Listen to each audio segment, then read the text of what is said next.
अस्सलाम वालेकुम brothers and sisters. आज का टॉपिक है शादी के मसाइल। 2 मिनट्स। मेरा एक मैसेज और बल्कि एक सवाल हम सब से है। एज पेरेंट्स, हम अपने बच्चों की शादियों को मुश्किल क्यों बना रहे हैं? हम उनको ऐसा क्यों एहसास दिलाते हैं कि शादी बिल्कुल एक सिर्फ मज़हबी फ़रीज़ा है और अगर हो जाए तो बहुत बात की बात है सोचने के लिए। हम सोचिए, हम शादी को मुश्किल बना रहे हैं और ज़िना को आसान बना रहे हैं। हमारे लिए बहुत ज़्यादा इंपॉर्टेंट है कि हम अपने बच्चों को ये दर्ज दें कि शादी is a very very important सुन्ना टू फॉलो, और रिलेशनशिप शादी की ही सूरत में हो सकती है।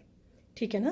तो ये हमारा काम है कि हम उन हर्डल्स को हटाएं, छोटी यंग उम्र में अपने बच्चों की शादियां करें और फिर दोनों तरफ की फैमिलीज़ मिलकर उन बच्चों को सपोर्ट करें। ये ना सोचें कि अब बच्चा 17 साल का, 18 साल का, 19 साल का, इवन 25 ईयर्स के लड़के और लड़कियां जो हैं, उनके वालिदैन को भी मैंने ये कहते हुए सुना है, अभी तो मेरा बच्चा बहुत छोटा है। क्यों?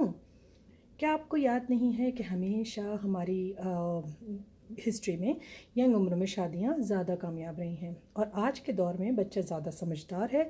सिर्फ एक ज़रूरत है कि बच्चों को रिस्पॉन्सिबिलिटी का एहसास दिलाया जाए। बहुत ज़्यादा सख्त ज़रूरत है कि पेरेंट्स इस बात का एहसास करें कि अपने बच्चे को छोटा, बेबी और बहुत बच्चा समझना छोड़ दें। मैं आजकल लड़कों को देखती हूँ जिनमें कोई एहसास ज़िम्मेदारी नहीं है। वो अपने आप को मैन नहीं समझते, मर्द नहीं समझते, क्योंकि उनकी वालदा, उनके वालिद उनको एहसास दिलाते अरे अभी तो बच्चा है। लड़कियाँ, उनमें एहसास ज़िम्मेदारी नहीं है। वो अपने आप को बेबी समझती हैं और 20 के होने के बाद भी वो टीनेजर समझती हैं।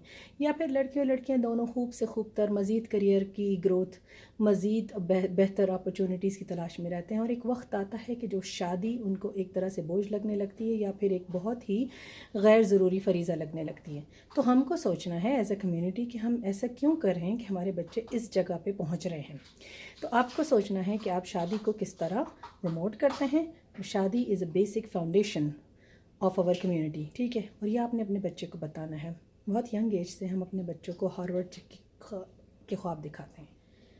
ये सोचिए कि हम हेवन के ख्वाब दिखाएं, हार्वर्ड नहीं, हेवन।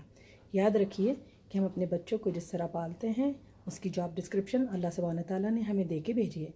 लास्ट प्रॉफिट मोहम्मद सल्लल्लाहु अलैहि वसल्लम ने हमको प्रॉपर तरीके से समझा दिया है कि बच्चों की परवरिश कैसे करनी है। तो अगर हमारा बच्चा कुछ गलत करता है तो कहीं ना कहीं कुछ ना कुछ उसके हर गुनाह में हमारा कुछ हिस्सा हो सकता है। सोचिएगा और शादी को फ़रोग दीजिए। मुझे लिखते रहिए, contact@farhina siddiqui। अस्सलाम वालेकुम।